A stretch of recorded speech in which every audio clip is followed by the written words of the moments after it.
नरेंद्र मोदी अपने मित्र गौतम अडानी को फायदा पहुंचाने के लिए किस हद तक जा सकते हैं, किस तरह से नियम कानून बदल सकते हैं, इस देश की राष्ट्रीय सुरक्षा के साथ भी खिलवाड़ करने को तैयार हैं। अगर आप इसका कच्चा चिट्ठा और सच सुनना चाहते हैं तो आगे की बातें जरूर सुन लीजिएगा, क्योंकि असलियत यह है कि राष्ट्रीय सुरक्षा और बॉर्डर सिक्योरिटी को मद्देनजर रखते हुए भारत पाक बॉर्डर से 10 किलोमीटर तक की दूरी पर जो मौजूदा गांव और सड़कें हैं उनको छोड़ के कोई बड़ा निर्माण नहीं हो सकता है। लेकिन असलियत यह भी है कि मोदी जी के परम मित्र गौतम अडानी आज की तारीख में पाकिस्तान बॉर्डर से महज 1 किलोमीटर की दूरी पर बड़े सोलर और विंड टर्बाइन प्लांट का निर्माण कर रहे हैं। असल में हुआ ऐसा कि SECI जो एक सरकारी कंपनी है, सेंट्रल गवर्नमेंट के अंदर आती है, solar energy corporation of India, जो कि रिन्यूएबल एनर्जी मंत्रालय के अंतर्गत आती है, उसको 23,000 हेक्टेयर की भूमि आवंटित करी थी गुजरात सरकार ने सोलर और विंड एनर्जी पर काम करने के लिए। SECI ने कहा कि क्योंकि ये सब प्रतिबंध है 10 किलोमीटर इत्यादि का, उनके लिए ये काम करना मुमकिन नहीं हो पाएगा। वो सिर्फ विंड टर्बाइन लगा सकते हैं, लेकिन अगर सोलर पैनल नहीं लगेगा तो ये उनके लिए प्रैग्मेटिक नहीं है, प्रैक्टिकल नहीं है। बस फिर क्या था, गुजरात से चिट्ठी लिखनी शुरू हुई प्रधानमंत्री कार्यालय पर और बोला गया कि रक्षा मंत्रालय से मिलकर इस मुद्दे को उठाया जाए और इसका समाधान निकाला जाए।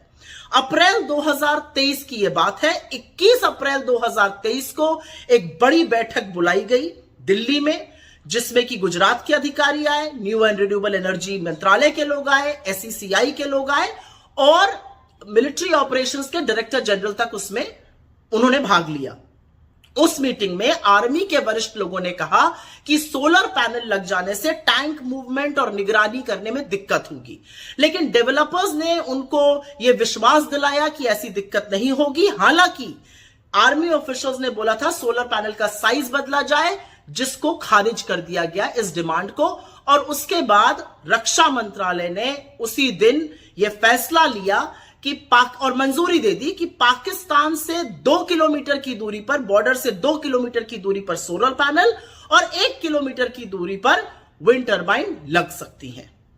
बस फिर क्या था, मोदी सरकार ने मई 2023 कुछ ही दिनों के अंदर इसको औपचारिक भी किया और सब मंत्रालयों को इसकी बाकायदा अधिसूचना जारी करके सूचना भी दे दी गई। लेकिन कमाल की बात यह है कि जिस SECI ने, solar energy corporation of India, जो सरकारी कंपनी थी जिसको 23,000 हेक्टेयर जमीन मिली थी, जिसने इतनी सारी दिक्कतें बताई थी, उसने एकाएक 3 महीने बाद वो जमीन गुजरात सरकार को सरेंडर कर दी, गुजरात सरकार को वापस कर दी। और खबर के मुताबिक कहा जा रहा है कि ये जो वापसी की गई, ये न्यू एंड रिन्यूएबल एनर्जी मंत्रालय के कहने पर की गई।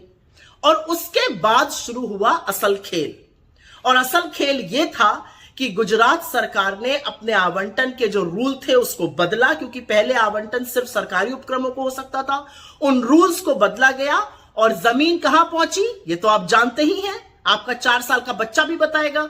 जमीन पहुंची गौतम अडानी के हाथों में। तो ये सारा षड्यंत्र, ये सारी साजिश रची गई कि अंततोगत्वा जमीन किसी तरह से गौतम अडानी के हाथों पर चल जाए। लेकिन यही नहीं, जो रूल्स बदले गए वो सिर्फ भारत पाक बॉर्डर के लिए ही नहीं, बांग्लादेश के बॉर्डर के लिए, चाइना के बॉर्डर के लिए, म्यांमार के बॉर्डर के लिए, नेपाल के बॉर्डर तक के लिए बदल दिए गए।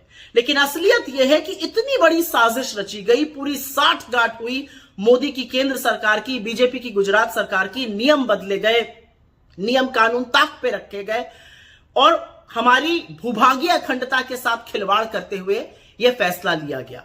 इतना बड़ा रणनीतिक फैसला, इसमें 2 दिक्कतें हैं। जमीन सस्ते दाम पर देनी थी अडानी को, और यह सारा षड्यंत्र, यह सारा ताना बाना इसलिए रचा गया था।